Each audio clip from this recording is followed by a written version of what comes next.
주님의 이름으로 사랑합니다. 여기 중남미에서 선교사님들이 지금 많이 오셨죠. 그런데 오늘은 우리가 다 이쪽에 앞에 앉았어요. 그런데 저희 중남미에서는 여러분들도 단기 선교 나가서 아시겠지만 인사를 하잖아요. 이렇게 간단하게 인사를 하는 게 아니라 허그, 아브라소를 하죠. 근데 여기 중남미 선교사님들이 비행기 타고 멀리서 오셨는데 그분들의 그 정열, 패션을 느끼시려면요, 그냥 선교사님 강의도 듣는 거 중요하지만 심장을 맞대봐야 되는 거예요. 그래서 빨리 짧은 시간 내에 한 분씩 가셔서 선교사님을 허그를 제대로 하시고 빨리 제자리에 앉으시면은 이게 공부 10시간 하는 것보다 효과가 좋을 겁니다.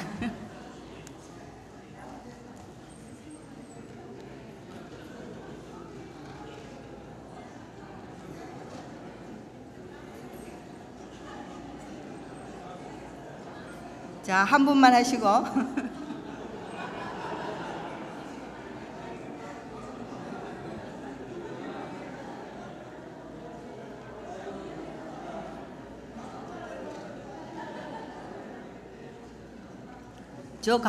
저 선교 보고가 15분이니까 빨리 끝내주세요.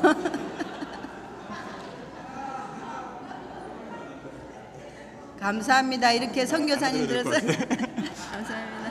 선교사님들을 사랑하여 주시고 또 이렇게 너무 며칠 동안 너무 사랑해 주시고 그냥 막 이게 저희들이 너무 막 그냥 눈에 띄는 것 같아요. 그래서 너무 감사합니다.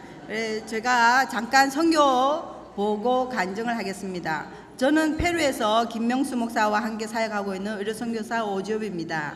저희는 90년 6월 10일 칠레 선교사로 파송을 받아 2001년까지 사역을 하고 2003년 페루 선교사로 재파송을 받아 리마에서 페루 장로교 신학교와 이동병원 선한 사마리아인 두 사역을 주 사역으로 오늘까지 만 22년을 남미에서 사역하고 있습니다. 그간의 사역 가운데 주님의 은혜를 꼽으려면 수도 없겠지만 이 시간 마이애미 한인교회에서 여러분과 하나님의 은혜를 나누는 이 시간도 크신 주님 은혜 가운데 하나일 것입니다. 그래서 이 시간 먼저 좋으신 주님과 또 마이애미 한인교회의 신정인 목사님과 성도님들 또 여러 귀하신 선교의 동력자님들께 감사를 드립니다. 저의 사역을 되돌아보면 대략 4시기로 나누어 볼 수 있겠습니다. 제1기는 90년 파송을 받아 칠레에 정착하여 언어 문화 적응 후 교회 사역을 하였습니다. 저희가 2002년 칠레를 떠난 뒤 금년 6월 초에 저희들의 옛 사역지를 방문할 기회가 있었습니다. 우리의 첫 사역지였고 사랑이었던 콘셉시온이란 지방도시의 산페드로 교회를 방문했습니다. 이 교회는 저희가 떠난 뒤에도 더 잘 성장하였다고 알고 있었지만 저희가 페루로 사역지를 옮기고 그 뒤로 어떻게 되었는지 궁금하였습니다. 거기다 칠레의 2010년 대지진이 바로 이 교회가 있는 도시 콘셉시온을 강타했기 때문에 저희들은 그 뒤 소식을 알지 못하고 기도하고만 있었습니다. 그런데 이번에 가보니 저희 후임으로 계셨던 선교사님에 의해 건축된 새 예배당은 그 큰 지진 가운데서도 끄떡 없었으며 더 감사한 것은 저희들이 그 교회를 섬길 때 예수를 믿게 된 당시 중학생이었던 오르테가 형제가 저희들은 그곳을 떠났지만 그 후 신학을 공부하고 목사가 되어 바로 그 교회의 담임 목사로 목회를 하고 있었습니다. 이렇게 하나님께서는 당신의 선하신 계획을 하시기 위하여 친히 사람을 준비시키셔서 일하심을 깨달으면서 주님께 찬양을 드렸습니다. 저희는 94년에 산티아고로 선교지로 옮겨서 신학교 사역을 시작했습니다. 칠레 장로교회 목사 후보생 8명을 교육하여 안수받을 수 있도록 하는 교육을 하고 1년의 사역이 마쳐져 가는 때 남쪽의 테무구라는 도시에는 다른 선교사님께서 기독병원을 설립하고 개원하였습니다. 70베드에 120명의 직원이 있는 병원이었습니다. 큰 기쁨과 기대 속에 병원은 개원하였는데 개원 6개월 만에 운영의 어려움으로 병원을 설립한 선교사님과 의사 선생님이 한국으로 귀국하게 되시자 누군가 병원을 맡아야 하는 상황이 되었습니다. 그리고 제가 의사였기 때문에 남편과 저는 그 병원을 맡아달라는 요청에 의해 95년 1월부터 때묵으로 내려가서 병원 사역을 시작했습니다. 이때부터 2001년까지의 7년이 사역 2기였습니다. 병원 사역은 처음부터 많이 어려웠고 그래서 더 기도로 매달려야만 했습니다. 주님의 은혜로 매월 수천만 원씩 적자했던 병원이 그해 말에는 매달 수입 지출이 균형을 맞추게 되었습니다. 그러나 이미 누적 적자가 추가 투자가 없이는 운영이 불가능한 형편이 되어 칠레 의사 그룹에 양도하기로 결정을 했습니다. 기독병원을 칠레 의사들에게 넘겨주게 되어 저희들과 후원계회는 상심도되었습니다. 만 하나님의 긍휼은 다른 곳을 향하고 있었던 것 같습니다. 병원을 이양한 후 97년 후원교회는 이동 진료를 허락하셨습니다. 대형 트럭을 개조한 진료버스를 준비하여 도시 주변에 사는 인디오 부족인 40만 명의 마푸체 부족을 대상으로 선한 사마리아인 이동병원이라는 진료사역을 시작한 것입니다. 마푸체 마을은 차로 1시간 반 거리인 시골에 흩어져 있어서 비포장 도로를 다녀야 했습니다. 그런데 칠레 남부에는 겨울에 8개월 이상 비가 옵니다.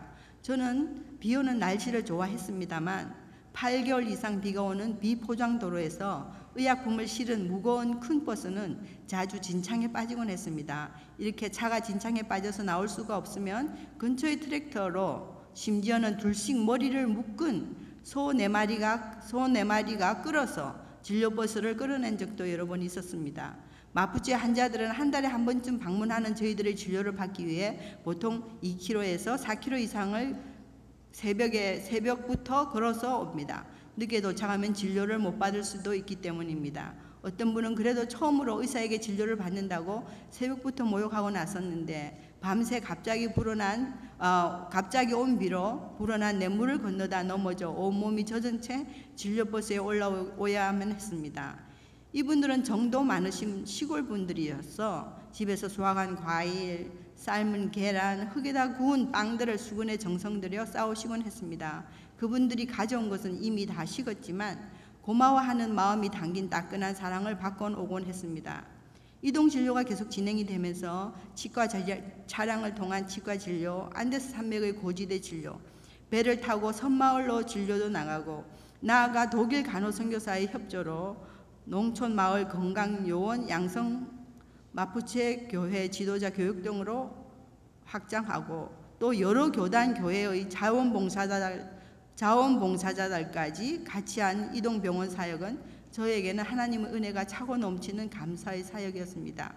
칠레는 경제가 점차 성장하고 의료시설이 없던 마푸체 부족 마을에 정부 차원에서 마을마다 상설 진료소를 개설 운영하기 시작하였습니다. 그와 동시에 2000년에 테무코 사역을 후원하던 파슨교회가 14년간의 칠레 선교 사역을 종료하기로 결정하는 등 상황 변화로 인해 2001년 말에 12년간의 칠레 사역을 마무리 짓고 일단 한국에 귀국하였습니다. 2002년 안식년으로 한국에 머물면서 남편과 함께 선교사 연장 교육으로 선교대학원에서 공부도 하면서 우리의 선교 사역에 대해 기도하고 검토하던 중 2003년 페루 선교회의 파송을 받아 오늘까지의 사역이 3기가 됩니다.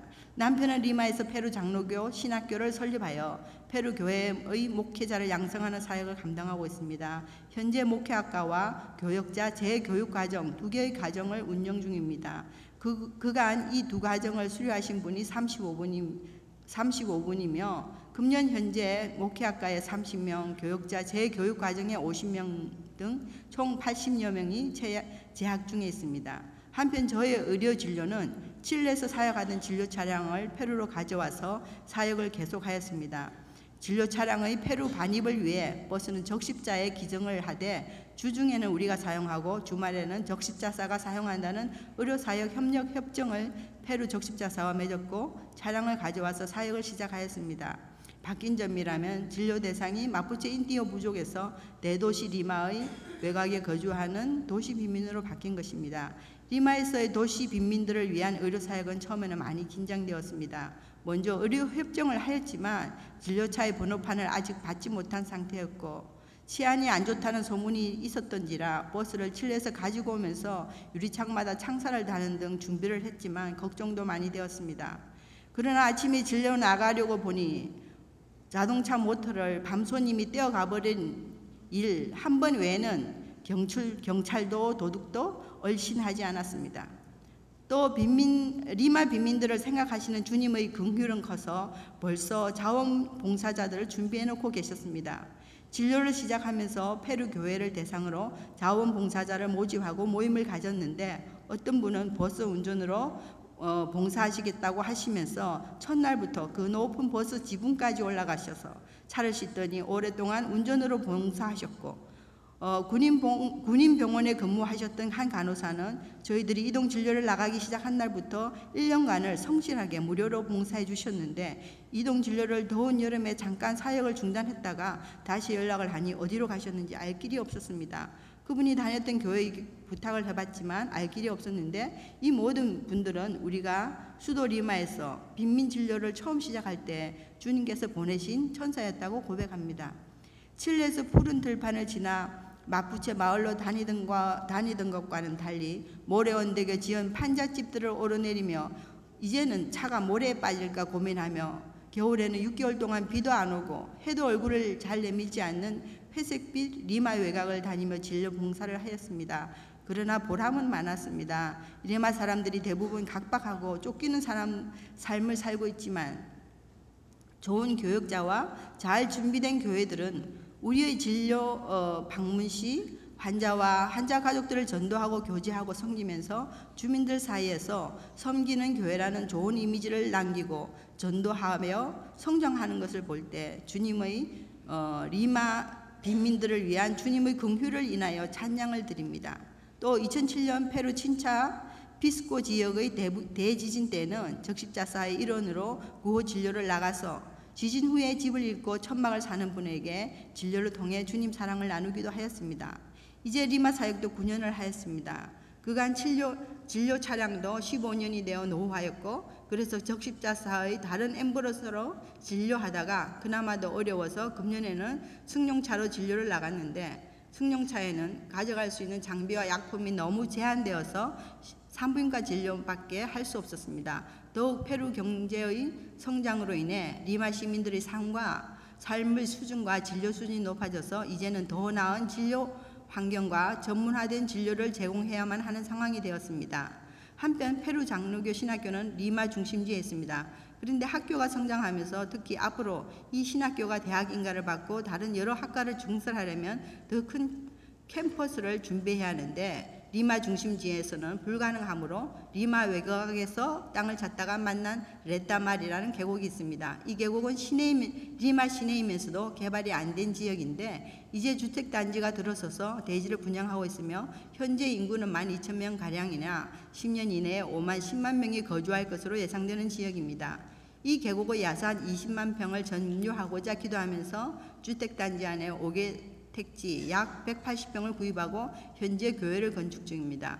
교회를 건축 중인 주택단지는 총 2,800세대가 분양되는데 그 안에 교회는 하나도 없습니다. 이 단지에 입주가 완료되면 최소 15,000명이 거주할 것으로 예상되어 입주 전에 먼저 교회를 짓고 전도를 시작하려고 서두르고 있습니다. 이 180평 대지 중에서 80평은 추후 예배당 대지로 남겨두고 70평에 50층짜리 선교 교육관을 먼저 짓고 있는데, 이 건물 1층은 진료소로 예정하고 있습니다. 작게는 주택단지 안에 15,000명, 크게는 레따말 계곡의 10만 명 주민들을 위한 첫 진료소로서 레따말 주민들을 섬기면서 복음을 전하여 구원받게 하는 교회의 한 사역으로 시작합니다. 현재 계획은 1층 진료소이지만 이 진료가 잘 쓰임을 받는다면 누가 알겠습니까? 5층 전체가 병원이 될 수도 있을 것입니다. 우리가 원하는 것은 이 진료소를 통하여 이동 진료를 통해 부족했던 상설 진료를 시작하고 또 레따말 주민들의 고통과 상처를 어루만져 주어서 그분들이 우리 주 예수님을 만나 구원받으시는 것입니다. 이 레따말에서의 사역이 저희들의 사기 사역이 될 것으로 기대합니다. 저희 이동 진료 사역의 이름은 선한 사마리아인입니다. 누가복음 10장에서 한 율법사가 예수님께 여쭙습니다. 선생님, 내가 무엇을 하여야 영생을 얻으리까? 예수님께서는 율법이 무엇이라 하느냐 되물으셨고, 율법사는 자신 있게 하나님을 사랑하고 내 이웃을 사랑하는 것이라고 대답하면서 이번에는 누가 내 이웃입니까? 물었습니다. 그에 대한 예수님의 대답이 바로 우리가 잘 아는 선한 사마리아인의 비유입니다. 그리고 마지막으로 예수님은 선언하셨습니다. 가서 너도 이와 같이 하라. 저희의 이동 진료 사역 그리고 레따말의 진료 사역이 바로 주님의 이 명령, 가서 너도 이와 같이 하라는 말씀에 대한 순종이라고 저희는 믿습니다. 주님, 저희의 모든 생각과 결정을 주님께 맡깁니다. 그리고 주님께서는 여러분 모두에게도 이 시간 똑같이 말씀하고 계십니다. 가서 너도 이와 같이 하라. 여러분 옆에 계신 분에게 한 번씩 외쳐봅시다. 가서 너도 이와 같이 하라. 감사합니다.